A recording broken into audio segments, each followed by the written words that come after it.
Hi guys, so I'm just going to do a really quick video since the last time I did a video was last week.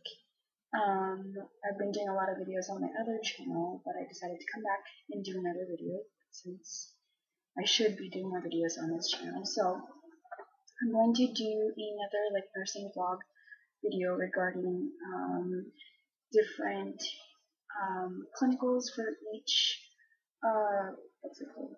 Each subject or each topic. For example, like a med surg clinical blog, and then a mental health clinical blog, and then a labor and delivery clinical blog, and then on and on and on. So first, I'm going to do might as well should do a nursing home blog. So I've had experience in the nursing home as a CNA. So I've experienced what it's like to clean up after the elderly, help them out, feed them, talk to them, overall just work with the elderly, what's it called, population. And it was a rewarding experience for me. I did that for at least 2 years. 1 year was in the nursing home itself, and the second year was in the, what's it called, assisted living facility. And that was a little more less less strenuous work and more kind of assisting. Well, that's why it's called a assisted living facility. But I still with assisted living facility, I aided with passing medications and kind of assisted them from getting out of their apartment and to where they needed to go eat, or if they needed to go on field trips. I kind of went with them on those little field trips, which is fun. So I have worked with the elderly population a great deal. And so then for clinicals, it wasn't really anything new. The only thing was when we did clinicals in the nursing home, it was kind of like our second quarter, like winter quarter of the first year. So we didn't have as much skills to practice. Basically, it was just like getting into the actual clinical situation and working with nurses and CNAs in the nursing home and being able to practice your medication administration and passing medications to whoever patient you had. So it wasn't really a great deal of work. It was a lot, I think, a lot of us thought it was a little slower because you're basically observing, and the nursing home, of course, the employees, they want to do their job, so you don't want to get in the way. Um, we kind of collaborated with whoever the CNA was and whoever the nurse was, and it was kind of hard because there wasn't much to do, and we basically weren't really doing as much nursing skills because you're pretty much back into the kind of the nursing assistance role in the nursing home, so you're kind of doing full care because that's basically all you could do.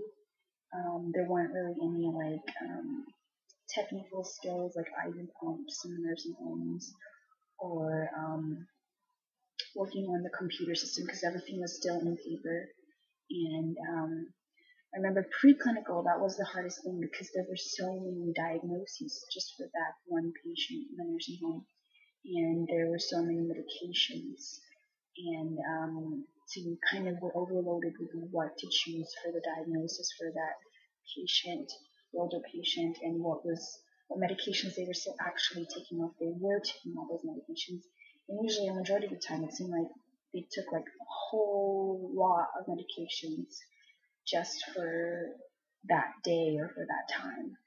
And so it was just crazy. I had PM shift clinical, so it wasn't too bad in comparison to the other group who had morning shift clinical. So they had to do pre-clinicals overnight and be ready the next morning to do to care for their patient, and that was a little bit harder. And I think the only difference is that they were a lot busier because they were at the heat of the morning, so everything where they're getting the patients up and ready, and they have to get ready for breakfast and lunch. In comparison to our clinical group in the afternoon, kind of had just the PM care and getting them to dinner and back to bed and all the medications at nighttime.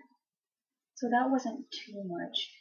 Um, it was kind of, I felt like there was a lot of kind of just relaxing and not as much work, because sometimes the majority of the time your patient was lying down. There was a lot of time to do what's it called, therapeutic conversations with the patients, though. I was able, because usually they're just, lounging around in bed, or maybe in the what's it called, activity room, or watching TV, or they're just eating. So majority of the time you could communicate with your patient, depending on what your patient's complication was or their disease was. And majority of the time they were really nice, and kind of brought back memories of being a CNA when I was at the nursing home. And it, I really like to relate to older people, so it was kind of easier for me since I've had that experience. But if you are just starting off with nursing school, I recommend you totally try working at the nursing home, or volunteering, or have some sort of experience at the nursing home, because it's not really what you're doing in nursing school. It's kind of just getting your foot in the door and getting some experience. You kind of get that caring aspect of nursing. You get to communicate with the patient and learn to therapeutically talk with them and assist them in any way you can. So you also do build strong muscles, because you're basically going to be maneuvering these people back into bed, in and out of bed, getting them to breakfast, getting them to lunch, dinner, whatever time of day. So you do build muscles, and you do build that communication skills, and kind of build a confidence with working with patients, and kind of have, it decreases your anxiety of communicating with patients. So I felt like going into nursing school after having been a CNA, I kind of gained that confidence with communicating with patients, even if they were elderly. And the elderly population, a majority of the time, they're very nice. They're super, they like to relate to the young people. They like talking to the people. They like seeing new faces. They, they kind of, the way I see it is that they've gone through what we've gone through, and so they try not to judge us, because they've made those same mistakes, and know that we're going through that time where we're growing and we're going to make those same mistakes. So they don't really judge, and if they do judge, it's probably because they were born and raised in the earlier generation where everything was more conservative. And so I totally understand where they're coming from. But a majority of the time, they're very funny and quirky older people, especially the ones who have a little bit more of a sense of humor. And then you do get some of the, what's it called, the perverted ones, but those are the ones you learn to communicate and let them know you can't do that. But yeah, so the nursing home clinical, it was fun. I think it was rewarding, because I got a little more experience, and felt a little more confident, because I, dealt with the elderly population. So that's my take on clinical in the nursing home. If you have any questions, just let me know. Comment down below, or let me know how your clinicals are going. What's your favorite clinical? And I'd love to hear all of that. And yeah, so the nursing home clinical, you'll definitely enjoy. It's part of the nursing experience, and it kind of builds your confidence, and you get to know the elderly population a little more. So that's it for me, and I'll talk to you guys later. Take care. Bye.